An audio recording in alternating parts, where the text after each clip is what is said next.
أصحابه في الليالي والأيام أما بعد فأعوذ بالله من الشيطان الرجيم بسم الله الرحمن الرحيم قال الله تبارك وتعالى في قرآن المجيد رب اشرح لي صدري ويسر لي أمري واحلل عقدة من لساني يفقهوا قولي قال الله تبارك وتعالى في قرآن المجيد ان اللہ وملائکتہ یصلون علی النبی یا ایہا الذین آمنوا صلوا علیہ وسلموا تسلیما اللہم صلی علی سیدنا و مولانا محمد وعلی آل سیدنا و مولانا محمد وبارک وسلم الصلاة والسلام علیک یا رسول اللہ وعلى آلك وأصحابك يا حبيب الله الصلاة والسلام عليك يا رحمة للعالمين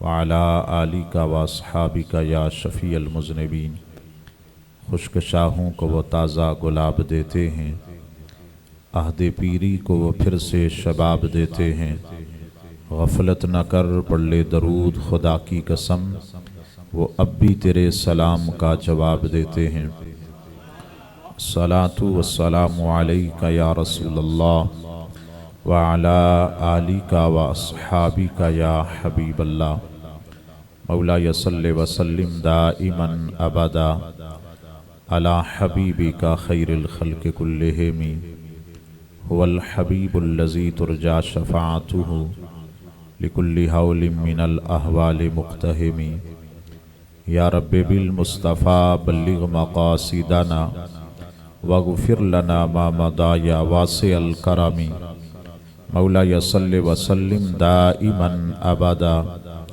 علی حبیبک خیر الخلق کلہم صدق اللہ العظیم وصدق رسولہ النبی الکریم الامین ونحن علی ذلک لمن الشاہدین والشاکرین والحمد للہ رب العالمین۔ بعد از حمد و ثنا سٹیج پہ تشریف فرما کثیر تعداد میں علماء کرام عوام اہل سنت ہم سارے احباب ایصال ثواب کی اس تقریب میں تشریف فرما ہیں، اللہ رب العزت ہم سب کی حاضری قبول و منظور فرمائے۔ اور میں اور آپ سارے جانتے ہیں کہ یہ جو ایصال ثواب ہے حضرت علامہ مولانا محمد خورشید احمد نقشبندی عطاری رحمہ اللہ، ہم ان کی روح کے ایصال ثواب کے لیے یہاں پر تشریف فرما ہیں۔ میں ایک دفعہ پہلے حاضر ہوا اور حضرت سے ملاقات ہوئی اور بہت زیادہ نفیس انہیں پایا اور دین کا درد رکھنے والا انہیں پایا۔ اللہ رب العزت ان کی مغفرت فرمائے، جتنے بھی صالح اعمال وہ کرتے رہے اللہ ان سب کا صدقہ ان کی مغفرت فرمائے۔ ان کے صاحبزادگان محمد آصف، محمد سہیل اور محمد ممریز، اللہ تمام کو صبر اور صبر پر اجر عظیم عطا فرمائے اور کثرت سے اپنے والد مرحوم کے لیے مغفرت کی دعا مانگنے کی توفیق عطا فرمائے۔ بہت کثرت ہے علماء کرام کی، میں سب کے اسماء گرامیہ سے واقف نہیں ہوں۔ اللہ رب العزت ان پاکیزہ علماء کا خصوصی فیضان ہم سب کو عطا فرمائے، اللہ ان کا سایہ تادیر قائم و دائم فرمائے۔ اختصار کے ساتھ چند باتیں ہم سننے اور سنانے کا شرف حاصل کریں گے۔ استاد محترم محمد تنویر احمد نقشبندی صاحب، آپ نے مجھے حکم دیا، اللہ آپ کو بھی جزائے خیر عطا فرمائے۔ اللہ رب العزت ہم سب کو ان کلمات پر سن سنا کر عمل پیرا ہونے کی توفیق عطا فرمائے۔ ہمارے آقا و مولا حضرت محمد الرسول اللہ صلی اللہ علیہ وآلہ وسلم، صحیح بخاری میں ہے کہ جب آپ نے آخری خطبہ ارشاد فرمایا تو یہ کلمات خیر رسول اللہ صلی اللہ علیہ وآلہ وسلم کی زبان اطہر سے نکلے، لیبلغ الشاہد الغائب، کہ جتنے حاضر ہیں وہ میرا پیغام غیر حاضر تک پہنچا دیں۔ اب حاضر غیر حاضر تک پیغام تب پہنچائے گا کہ جب حاضر خود توجہ سے سنے گا۔ تو میں امید کرتا ہوں کہ آپ توجہ سے آج کی اس گفتگو کو سنیں گے، اور میں کوشش کروں گا کہ احادیث طیبہ کی روشنی میں ہی ہم چند کلمات خیر سننے اور سنانے کا شرف حاصل کریں۔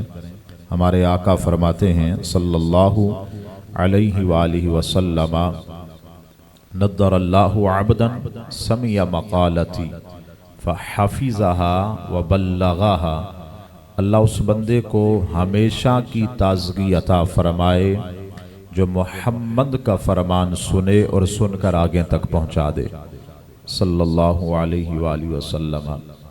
اور یہ ہمارے آقا کی دعا ہے۔ حدیث میں آتا ہے، ہمارے آقا خود فرماتے ہیں کل نبی یجاب، اللہ ہر نبی کی دعا کو قبول فرماتا ہے۔ امام کہتے ہیں اجابت کا صحرا، عنایت کا جوڑا، دلہن بن کے نکلی دعائے محمد صلی اللہ علیہ وآلہ وسلم۔ تو آپ گفتگو کو توجہ سے سنیں گے، احادیث طیبہ کے مفاہیم کو سمجھیں گے اور اس کو آگے تک پہنچانے کا فریضہ ادا کریں گے۔ اللہ ہم سب کی حاضری اپنی بارگاہ میں قبول فرمائے۔ حضرات عزیز وقار، ایصال ثواب کے حوالے سے چند باتیں میں آپ سے عرض کروں گا، اور پھر مجھے جس طرح حکم ہوا ہے چند اور معروضات عرض کریں گے، اور پھر گفتگو انشاءاللہ پایہ تکمیل کو پہنچے گی۔ اسلام بڑا خوبصورت دین ہے، اور اللہ رب العزت نے ہمیں آقا و مولا حضرت محمد الرسول اللہ کا امتی بنایا ہے، اور یہ بھی بہت بڑا اعزاز ہے۔ ایک حدیث میں آتا ہے، ہمارے آقا علیہ السلام صحابہ اکرام کے اجتماع میں تھے، اور رسول اللہ صلی اللہ علیہ وآلہ وسلم نے یہ کلمات ارشاد فرمائے، طوبیٰ لمن رآنی وآمن بی، اس بندے کو مبارکبادی ہے جس نے مجھے دیکھا اور دیکھ کر میرا کلمہ پڑھنا شروع کر دیا۔ یہ اعلان ہمارے لیے نہیں تھا، یہ ابو بکر کے لیے تھا، عمر کے لیے تھا، عثمان کے لیے تھا، علی کے لیے تھا، طلحہ و زبیر کے لیے تھا، عبد الرحمن کے لیے تھا، ان سارے پاکیزہ لوگوں کے لیے تھا۔ طوبیٰ لمن رآنی وآمن بی، مبارکبادی ہے اس کو جس نے مجھے دیکھا اور دیکھ کر میرا کلمہ پڑھنا شروع کر دیا۔ لیکن فرمان کا اگلا حساب سنیں گے تو ایمان تازہ ہوگا، گو کہ ہم نے رسول اللہ کو نہیں دیکھا، یہ نہیں کہ وہ دکھاتے نہیں، وہ اب بھی دکھاتے ہیں، لیکن اس کے لیے نظر پیر میر علی شاہ کی ہونی چاہیے، اس کے لیے نظر امام احمد رضا کی ہونی چاہیے، اس کے لیے نظر داتا علی کی ہونی چاہیے، اس کے لیے نظر غوث جلی کی ہونی چاہیے۔ وہ اب بھی دکھاتے ہیں۔ میر علی شاہ نے دیکھا تو اسی لیے کہا تھا سبحان اللہ ما اجملکا ما احسنکا ما اکملکا، کتھے مہر علی کتھے تیری ثنا، گستاخ کی کتھے جاڑیاں۔ احمد رضا نے دیکھا تو کہا رخ دن ہے یا مہر سما، یہ بھی نہیں وہ بھی نہیں، شب زلف ہے یا مشک خطا، یہ بھی نہیں وہ بھی نہیں۔ کمری نے گلن کو کہا، بلبل نے سروے جاں فضا، حیرت نے جنجلا کر کہا یہ بھی نہیں وہ بھی نہیں۔ تو حضرات اسی وقت وہ اب بھی دکھاتے ہیں، لیکن دیکھنے والی نظر ہونی چاہیے۔ تو اب فرمان مصطفیٰ سنیے، ہمارے آقا کیا فرماتے ہیں۔ ہم نے دیکھا نہیں لیکن آقا کا فرمان سنے۔ رسول اللہ فرماتے طوبیٰ سبع مرات لمن لا رآنی وآمن بی، اے میرے صحابہ اس بندے کو 7 مبارکیں ہیں جس نے مجھے دیکھا ہی نہیں، بن دیکھے میرا کلمہ پڑھنا شروع کر دیا۔ ہم نے تو بن دیکھے کلمہ پڑھا ہے، آقا فرماتے جس نے بن دیکھے میرا کلمہ پڑھا اس کے لیے 7 مبارکیں۔ تو اللہ رب العزت نے ہم سب کو یہ اعزاز عطا فرمایا ہے، اس اعزاز پر ہمیں صبح و شام اللہ کا شکر ادا کرنا چاہیے۔ اب حضرات اسی وقار، اسلام اتنا خوبصورت دین ہے کہ ایک ایک معاملے میں ہماری رہنمائی ہو رہی ہے، ایک ایک معاملے میں۔ اب یہ جو مرحلہ ہے بندے کے انتقال کے بعد، تو کبھی ہم نے اس مرحلے پہ غور کیا کہ اسلام ہماری یہاں پر رہنمائی کیسے کرتا ہے۔ اب دیکھیں، ہمارے ہاں جب کسی شخص کا انتقال ہوتا ہے تو ہم اس کے جنازے کو کندھا دیتے ہیں اور اٹھا کر کہاں لے کے جاتے ہیں؟ قبرستان۔ اب ہم یہاں پر شاید یہ سوچ رہے ہیں کہ ہم دنیا کی رسم نبھا رہے ہیں، جنازے کو کندھا دے رہے ہیں، دنیا کی رسم نبھا رہے ہیں، لیکن اس پر جو ثواب مرتب ہوتا ہے، جو اجر ملتا ہے، جو اعزاز ملتا ہے، ہم نے اس پہ غور نہ کیا۔ ہمارے آقا کا فرمان تصریح الاوسق میں ہے، میرے مصطفیٰ فرماتے من حمل جنازتن علی 40 خطوتن، رسول اللہ فرماتے ہیں کہا جو میت کا جنازہ اٹھا کر 40 قدم چلتا ہے، 40 قدم، آقا اجر کیا ملتا ہے، ثواب کیا ملتا ہے، کرم کتنا ہوتا ہے۔ ہمارے آقا فرماتے کفرت عنہ 40 کبیرتن، اللہ میرے اس غلام کے 40 کبیرہ گناہوں کو معاف فرما دیتا ہے۔ اب یہ کبیرہ گناہ ہوتا کیا ہے کہ جو بغیر توبہ کے معاف نہیں ہوتا، رب چاہے تو معاف کرے، لیکن عادت باری یہ ہے کہ وہ بغیر توبہ کے معاف نہیں کرتا۔ لیکن ہمارے آقا فرماتے ہیں اگر کسی مسلمان بھائی کے جنازے کو کندھا دو گے، میں محمد کہتا ہوں اللہ تیرے 40 کبیرہ گناہوں کو معاف فرما دے گا۔ اب حضرات ذی وقار ہم نے جنازے کو کندھا دیا، اٹھا کر ہم قبرستان پہنچے۔ اب ہمارے آقا فرماتے حق المسلم علی المسلم، مسلمان کا مسلمان پر حق ہے، ایک مرے تو دوسرا جنازہ پڑھے۔ آقا ثواب کیا ہے، اجر کیا ملتا ہے، اعزاز کیا ہوتا ہے، کرم کیا ہوتا ہے۔ ہمارے حضور فرمانے لگے اگر مرنے والا گناہگار ہے، زندگی عبادت سے، ریاضت سے، بندگی سے، تلاوت سے دور گزری ہے، پھر بھی پڑھو۔ آقا فائدہ کیا ہے؟ کہا تم اس کا جنازہ پڑھو گے، اللہ تمہارے جنازہ پڑھنے کی وجہ سے اللہ مرنے والے کے سارے گناہ معاف فرما دیتا ہے۔ غلام کہتے آقا اگر مرنے والا نیک تھا، ساری زندگی تلاوت قرآن کرتا رہا، ساری زندگی عبادت اور ریاضت کرتا رہا، جیسے آپ کے استاد تھے، ساری زندگی نمازیں پڑھاتے رہے، ساری زندگی قرآن پڑھاتے رہے، اب ان کا جنازہ اور عام بندے کے جنازے میں فرق ہے۔ آقا اگر مرنے والا نیک تھا تو پھر کیا ہوگا؟ ہمارے آقا نے کیا فرمایا؟ کہا مرنے والا نیک تھا، زندگی عبادت میں گزری ہے، زندگی بندگی میں گزری ہے، زندگی تلاوت میں گزری ہے۔ آقا کہتے پھر بھی پڑھو۔ آقا اب کیا فائدہ ہے؟ کہا اگر تم اس کا جنازہ پڑھو گے، اللہ اس مرنے والے کی وجہ سے جنازہ پڑھنے والوں کی مغفرت فرما دیتا ہے۔ اندازہ کریں حضرات ذی وقار، ایک ایک بات پر کتنا ثواب مرتب ہو رہا ہے، ایک ایک بات پر کتنا اجر مل رہا ہے۔ اب حضرات ذی وقار ہم نے جنازہ پڑھا، حدیث میں آتا ہے ہمارے آقا فرماتے ہیں اذا صلیتم علی المیت فاخلصوا له الدعاء، کہا جب میت کا جنازہ پڑھ چکو خلوص نیت کے ساتھ مرنے والے کے لیے فوراً دعا کیا کرو۔ یہ تو ایک الگ تصور ہے کہ فلان ٹائم جنازہ دعا نہیں مانگنی، فلان ٹائم، کتاب و سنت نے تو اس کو بالکل باطل قرار دیا۔ دوسرا سپارہ ہے، اللہ فرماتا ہے وَإِذَا سَأَلَكَ، محبوب سوال کر رہے ہیں عبادی میرے بندے، انی میرے بارے میں، فَإِنِّي قریب، محبوب میں قریب ہوں، اجیب دعوت الداع، میں ہر دعا مانگنے والے کی دعا کو قبول کرتا ہوں۔ اس آیت کی شرح کرتے ہوئے مفسر شاہیر علامہ نعیم الدین مراد آبادی کہتے ہیں اللہ کہہ رہا وَإِذَا سَأَلَكَ، جب سوال کریں کہاں آپ سے عبادی میرے بندے، انی میرے بارے میں، محبوب تو کہہ دے میں قریب ہوں۔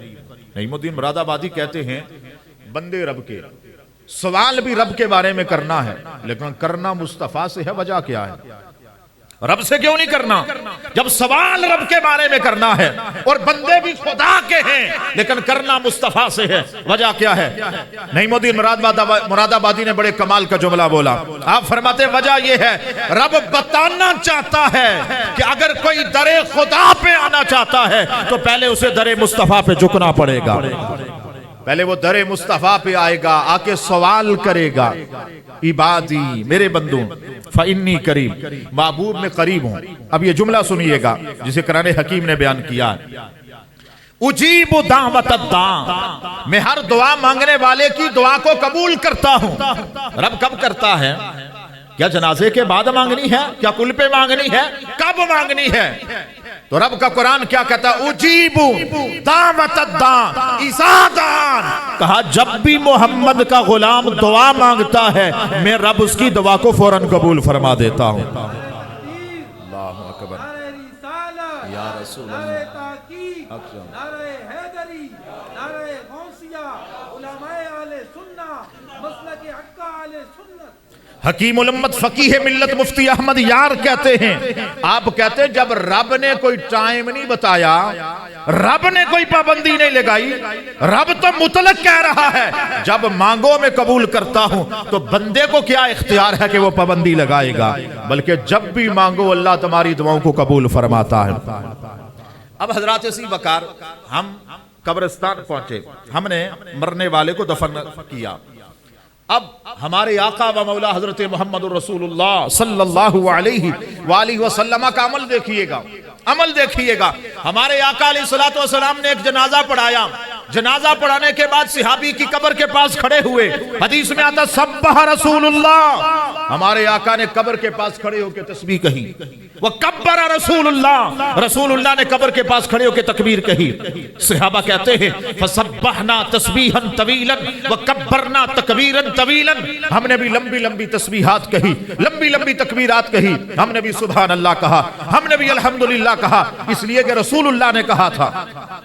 جب تسبیح و تکبیر سے فارغ ہوئے، صحابہ کہتے ہیں ہم نے کہا یا رسول اللہ لما سبحتا، آقا آپ نے کیوں تسبیح کہی، لما کبرتا، آقا آپ نے کیوں تکبیر کہی، تسبیح کی وجہ کیا ہے، تکبیر کی وجہ کیا ہے، دعا مانگنے کی وجہ کیا ہے؟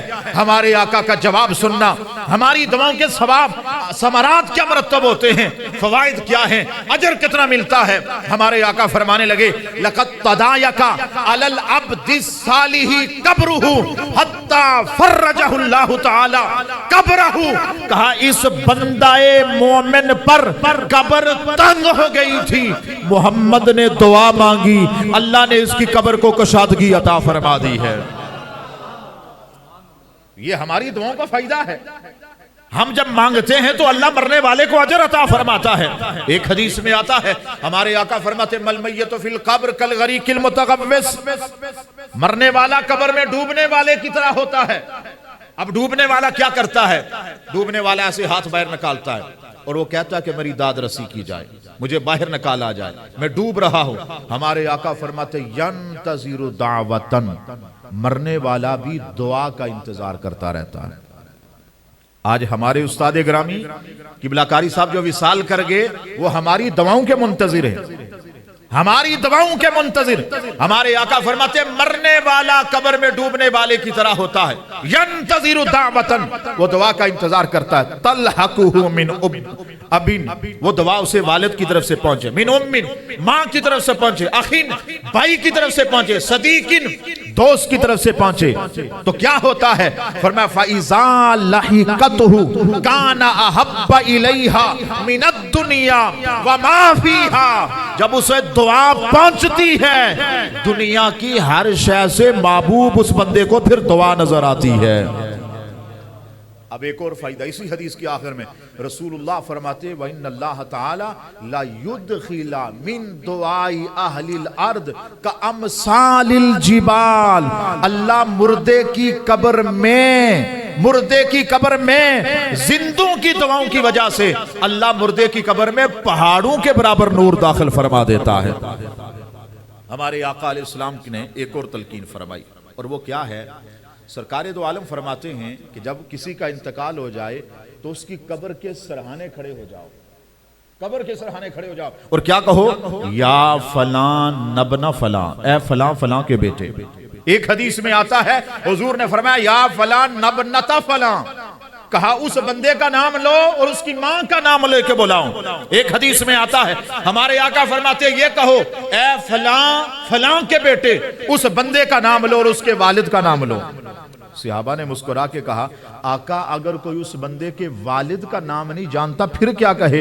ہمارے آقا نے فرمایا آدم کو تو سارے جانتے ہو نا، کہا کرو یا فلان نبنا آدم، اے فلان آدم کے بیٹے۔ آقا ہوگا کیا؟ رسول اللہ فرماتے وہ پہلی مرتبہ ہی تمہاری آواز کو سن لے گا۔ یہ تو فلسفہ گڑا ہوا ہے نا کہ جو مر گیا تو اس کا تعلق دنیا سے ختم ہو گیا، نہ۔ صحیح بخاری ہے اصح الکتب بعد کتاب اللہ تعالی تحت عدیم السماء، بخاری میں ہمارے آقا فرماتے ہیں ان المیت اذا وضع فی قبرہ وتولى عنہ اصحابہ، کہا جب میت کو قبر میں رکھا جاتا ہے اس کے گھر والے واپس لوٹ کے آتے ہیں، انہ لا یسمع قرع نعالہم، وہ جو قبر میں لیٹا ہے واپس آنے والوں کے جوتوں کی آواز کو بھی قبر کے اندر سن لیتا ہے۔ مرنے کے بعد تو قوت سماعت میں اضافہ ہو جاتا ہے، سننے کی قوت میں اضافہ ہو جاتا ہے۔ ہمارے آقا فرماتے ہیں وہ تمہارے جوتوں کی آواز کو سنتا ہے۔ ایک حدیث میں آتا ہے، حضرت علی قاری نے مشکات کی شرح مرکات میں اس حدیث کو نقل کیا۔ آپ کہتے ہیں ہمارے آقا علیہ السلام نے فرمایا کہ جب تم قبرستان میں آؤ تو فرماتے ہیں کہ جب قبرستان میں آؤ تو فقولوا السلام علیکم یا اہل القبور، تم السلام علیکم یا اہل القبور کہو۔ کہا فائدہ کیا ہوگا؟ کہا وہ جو قبر میں لیٹا ہوا ہے اگر وہ تمہیں دنیا میں پہچانتا تھا، تم اسے پہچانتے تھے، تو وہ جو قبر میں لیٹا ہوا ہے وہ سلام کرنے والے کو پہچان بھی لیتا ہے اور پہچان کر اسے سلام کا جواب بھی عطا فرماتا ہے۔ اگر دنیا میں نہیں پہچانتا تھا تو پھر سلام کا جواب عطا فرماتا ہے۔ تو یہاں ہمارے آقا فرماتے صلی اللہ علیہ وآلہ وسلم، کہا قبر کے سرہانے کھڑے ہو جاؤ اور کہو یا فلاں بن فلاں، اے فلاں فلاں کے بیٹے۔ پہلی مرتبہ بلاؤ گے، وہ جو قبر میں لیٹا ہوا ہے تو اب کیا کرے گا؟ تمہاری آواز کو سنے گا لیکن جواب نہیں دے گا۔ اب ہمارے آقا فرماتے دوسری مرتبہ جب بلاؤ گے اب وہ اٹھ کے بیٹھے گا لیکن جواب نہیں دے گا۔ اب جب تیسری مرتبہ بلاؤ گے ہمارے آقا فرماتے ہیں وہ اٹھ کے بیٹھ بھی جائے گا، تمہاری پکار کا تمہیں جواب بھی عطا فرمائے گا۔ لیکن حدیث میں آتا ہے یسمع صوتہ غیر الثقلین، کہا اس کی آواز کو جن و انس کے علاوہ ہر شے سن لیتی ہے۔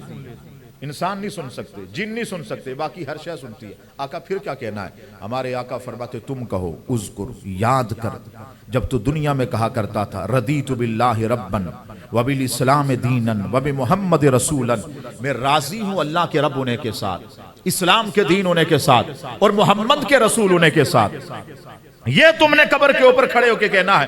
ہمارے آقا فرماتے صلی اللہ علیہ وآلہ وسلم، رسول اللہ فرماتے ہیں اب وہ مردہ بیٹھا ہوا ہے قبر میں اور یہ لگاتار پڑھ رہا ہے رضیت باللہ ربًا وبالاسلام دینًا وبمحمد رسولا، میں راضی ہوں اللہ کے رب ہونے کے ساتھ، اسلام کے دین ہونے کے ساتھ، محمد کے رسول ہونے کے ساتھ۔ ہمارے آقا فرماتے ہیں دو فرشتے آتے ہیں، یقال لہ المنکر والنکیر، ایک کو منکر کہا جاتا ہے دوسرے کو نکیر کہا جاتا ہے۔ ہمارے آقا فرماتے ہیں انہوں نے آ کے سوال کیا کرنا تھا؟ من ربک، تیرا رب کون ہے؟ ما دینک، تیرا دین کیا ہے؟ ما کنت تقول فی ھذا الرجل، اس شخصیت کے بارے میں کیا کہتا تھا؟ ہمارے آقا فرماتے ہیں انہوں نے یہ تین سوال کرنے تھے۔ وہ جو بندہ قبر میں بیٹھا ہوا ہے تو پہلے ہی کہہ رہا ہے رضیت باللہ ربا، میں راضی ہوں اللہ کے رب ہونے کے ساتھ، رضیت بالاسلام دینا، میں راضی ہوں اسلام کے دین ہونے کے ساتھ۔ انہوں نے سوال کرنا تھا ما کنت تقول فی ھذا الرجل، اس شخصیت کے بارے میں کیا کہتا تھا؟ وہ پہلے ہی کہتا ہے رضیت بمحمد رسولا، میں راضی ہوں محمد کے رسول ہونے کے ساتھ۔ ہمارے آقا فرماتے ہیں فرشتے تشبک کرتے ہیں۔ تشبک کیا ہے؟ ایک فرشتہ دوسرے فرشتے کے ہاتھ میں ہاتھ ڈالتا ہے، ہاتھ ڈالتا ہے اور ہاتھ ڈال کے کہتا ہے کیا اسے پوچھے من ربو کا، تیرا رب کون ہے؟ یہ تو پہلے ہی کہتا ہے رضیت باللہ ربا۔ کیا اسے پوچھے ما دینو کا، تیرا دین کیا ہے؟ یہ تو پہلے ہی کہتا ہے رضیت بالاسلام دینا۔ کیا اسے پوچھے ما کنت تقول فی ھذا الرجل، اس شخصیت کے بارے میں کیا کہتا تھا؟ یہ تو پہلے ہی کہتا ہے رضیت بمحمد رسولا، میں راضی ہوں محمد کے رسول ہونے کے ساتھ۔ ہمارے آقا کہتے ہیں فرشتے سوال نہیں کرتے، اللہ میرے غلام کو بغیر سوالوں کے جنت عطا فرما دیتا ہے۔ اندازہ کریں حضرات عزیز وقار، یہ اسلام کا حسن ہے۔ اگر اسلام کی تعلیمات پر عمل پیرا ہوں۔ ایک اور بڑی اہم بات جو میں آپ سے کرنا چاہتا ہوں کہ ہمارے ہاں جب کسی شخص کا انتقال ہوتا ہے تو شریعت نے ہمیں حکم کیا دیا ہے کہ اس کی صفات حمیدہ کا تذکرہ کیا جائے، اس کی اچھائیاں گنی جائیں، اس کی برائیاں نہ گنی جائیں۔ صحیح بخاری میں ہے، علماء تشریف فرما ہے کہ ایک میت کا گزر ہوا، صحابہ اکرام علیہ رضوان نے اس کے بارے میں خوبصورت کلمات کہے، اچھے، اس کی نمازوں کا تذکرہ کیا، اس کے روزے کا تذکرہ کیا، اس کے حج و زکوٰۃ کا تذکرہ کیا۔ ہمارے آقا علیہ السلام نے فرمایا واجبت، اس پہ واجب ہو گئی ہے۔ اور یہ بات ذہن نشین کر لیں، ہمارے آقا اگر وجبت کہہ دیں تو کائنات کی کوئی طاقت ما وجبت نہیں کہہ سکتی، اور مصطفیٰ ما وجبت کہہ دیں تو کائنات کی کوئی طاقت وجبت نہیں کہہ سکتی۔ اس لیے کہ ان کا مقام یہ ہے، قرآن کہتا وما ینطق عن الہوا، یہ نبی اپنی مرضی سے نہیں بولتا، ان ہوا الا وحی یوحا، یہ جب بھی بولتا ہے کلام خدا کا ہوتا ہے، زبان میرے مصطفیٰ کی ہوتی ہے۔ ایک اور میت کا گزر ہوا، صحابہ اکرام نے اس کی افعال صفات قبیحہ کا تذکرہ کیا، جو وہ برے کام کرتا تھا۔ حضرت علامہ بدرالدین عینی رحمہ اللہ فرماتے ہیں یہ جو دوسری میت تھی یہ صحابی نہیں تھا، والصحابۃ کلھم عدول، صحابہ تو سارے عادل ہیں، والصحابۃ کلھم جنت، صحابہ تو سارے جنتی ہیں۔ کہا یہ منافق تھا جس کے افعال قبیحہ کا تذکرہ کیا گیا، ہمارے آقا علیہ السلام نے فرمایا واجبت، اس پہ بھی واجب ہو گئی ہے۔ حضرت عمر نے کہا یا رسول اللہ ما واجبت، کیا واجب ہوا؟ ہمارے آقا نے فرمایا جس کی تم نے تعریف کی ہے اللہ نے اس پر جنت واجب کر دی ہے، اور جس کی تم نے مذمت کی ہے اللہ نے اس پر جہنم واجب کر دی ہے۔ کہا کیوں؟ وَأَنْتُمْ شُهَدَاءُ اللَّهِ عَلَى الْأَرْضِ، تم زمین پر رب کے گواہ ہو، جس کے بارے میں جو گواہی دیتے ہو اللہ ویسے ہی قبول فرماتا ہے۔ تو ہم نے مرنے والے کی صفات حمیدہ کا تذکرہ کرنا ہے۔ ہمارے ہاں جو تعریف کا مزاج ہے، ہمارے ہاں تو ہے، پتہ نہیں آپ کے ہاں ہوگا یا نہیں ہوگا، یہ جب کوئی شخص انتقال کرتا ہے تو ہم یہ جملہ بولا جاتا ہے بندہ بڑا چنگا سی، نہ کسی نال چنگی کی تھی نہ مندی کی تھی، ایسے بولتے نہیں بولتے؟ تو یہ کون سی تعریف ہے؟ یہ تعریف کر رہے ہیں ہم کہ بندہ بڑا چنگا سی، کسی نال چنگی ہی نہیں کی تھی، اس یہ تو تعریف ہی نہیں ہے، یہ تو ہم مذمت کہہ رہے ہیں۔ شریعت کا حکم یہ ہے کہ اگر وہ نمازی تھا تو نمازوں کا تذکرہ کرو، اور یہ بھی نہیں ہے کہ ایک بندہ کبھی نماز پڑھنے نہیں آیا مرنے کے بعد ہم اسے پکا نمازی بنا دیں، یہ تو جھوٹ ہے۔ شریعت تو اس کا بھی انکار کر رہی ہے۔ شریعت کہہ رہی ہے کوئی تو نیکی کرتا تھا، تم نے اس کی نیکیوں کا تذکرہ کرنا ہے، اس کے اندر کوئی تو کمال تھا، تم نے اس کے کمالات کا تذکرہ کرنا ہے، اس کی کوئی تو خوبی تھی، تم نے اس کی خوبیوں کا تذکرہ کرنا ہے۔ تم خوبیوں کا تذکرہ کرو گے، اس کے حق میں اچھے جملے بولو گے، اللہ تمہارے اچھے جملوں کی وجہ سے اس کی مغفرت فرما دے گا۔ ایک حدیث میں آتا ہمارے آقا علیہ السلام فرماتے من شہید لہ اربعۃ ادخلہ اللہ الجنہ، کا جس کے حق میں 4 بندوں نے گواہی دے دی، اور گواہی صدق پہ مبنی تھی، گواہی سچی تھی، 4 بندوں نے گواہی دے دی۔ حضور فرماتے میں محمد کہتا ہوں ادخلہ اللہ الجنہ، اللہ میرے اس غلام کو جنت عطا فرما دیتا ہے۔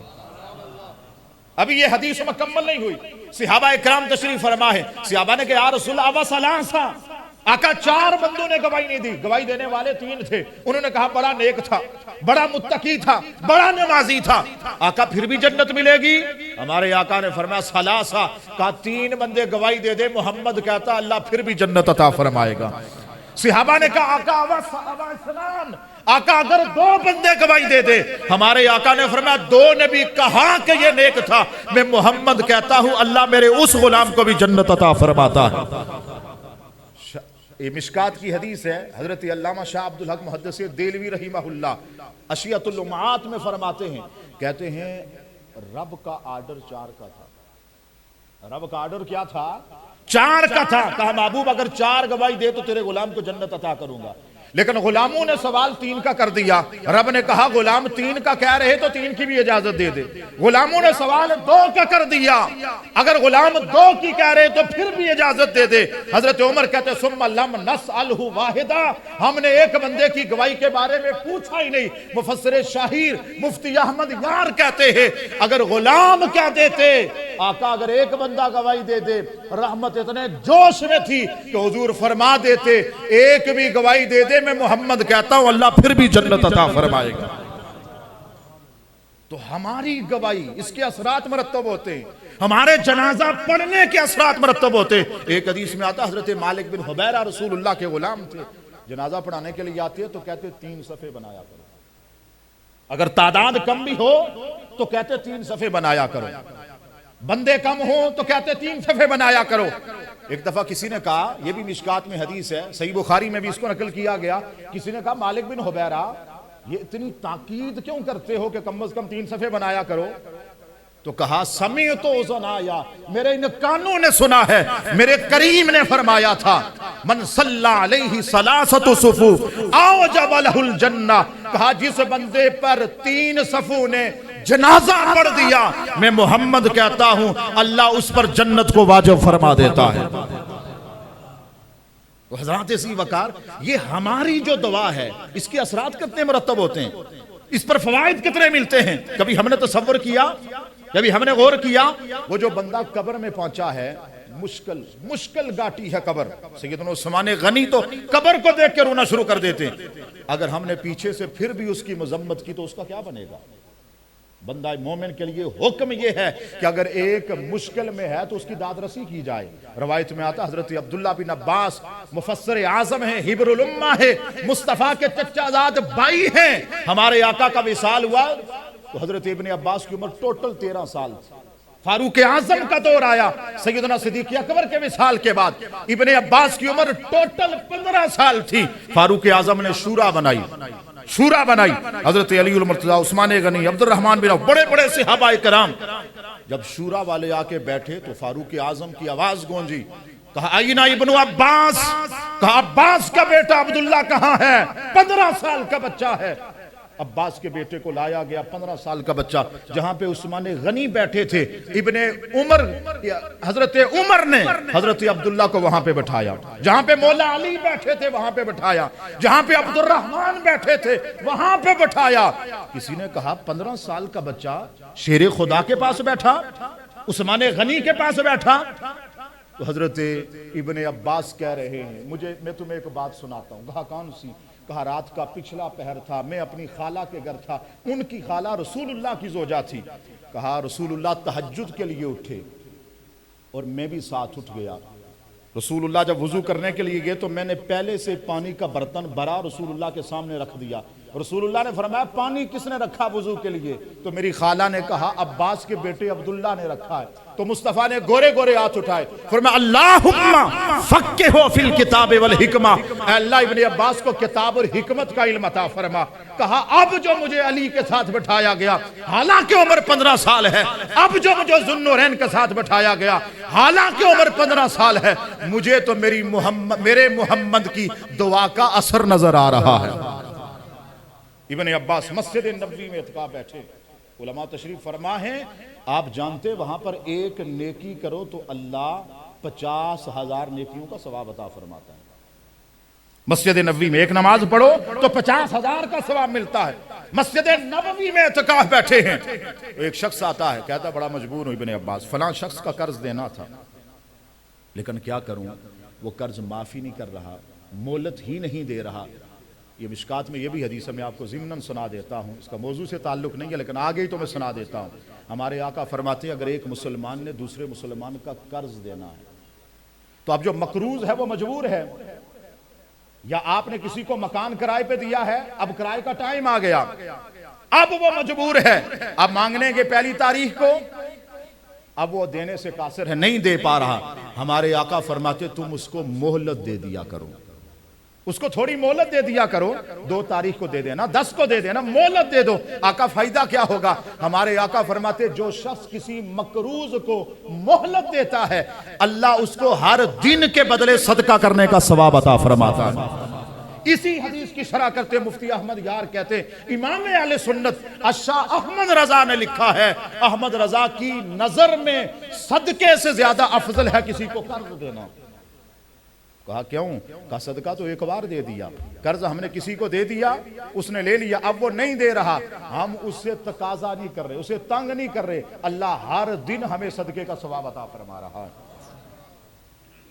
تو وہ شخص آ کر کہتا ہے ابن عباس رضی اللہ تعالی عنہما میں نے فلاں شخص کا قرض دینا ہے لیکن اب وہ مجھے مجبور کر رہا ہے، اگر آپ میری سفارش کریں گے تو مجھے امید ہے کہ وہ میرا قرض معاف کر دے گا۔ ابن عباس نے جب اس شخص کو دیکھا بڑا مجبور ہے، بڑا پھنسا ہوا ہے، بڑا تکلیف میں ہے، ابن عباس مسجد نبوی سے باہر نکلے۔ جب باہر نکلنے لگے نا اس شخص نے کہا تو آپ حالت اعتکاف میں آپ نہ جائیں۔ تو ابن عباس رضی اللہ تعالی عنہ نے مصطفیٰ کی قبر انور کی طرف اشارہ کر کے کیا کہا؟ کہا میں نے قبر میں لیٹے ہوئے مصطفیٰ سے سنا ہے، رسول اللہ کا وصال ہو چکا تھا۔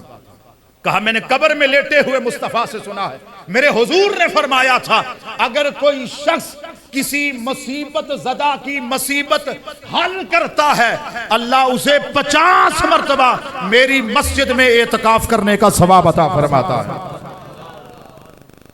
حضرات ابو بکر وہ جو قبر میں لیٹا ہوا ہے وہ تو مشکل میں پھنسا ہوا ہے، اگر ہم نے اوپر سے پھر مذمت بیان کرنا شروع کر دی تو وہ کتنی مشکل میں پھنس جائے گا، وہ کتنا تنگ ہو جائے گا۔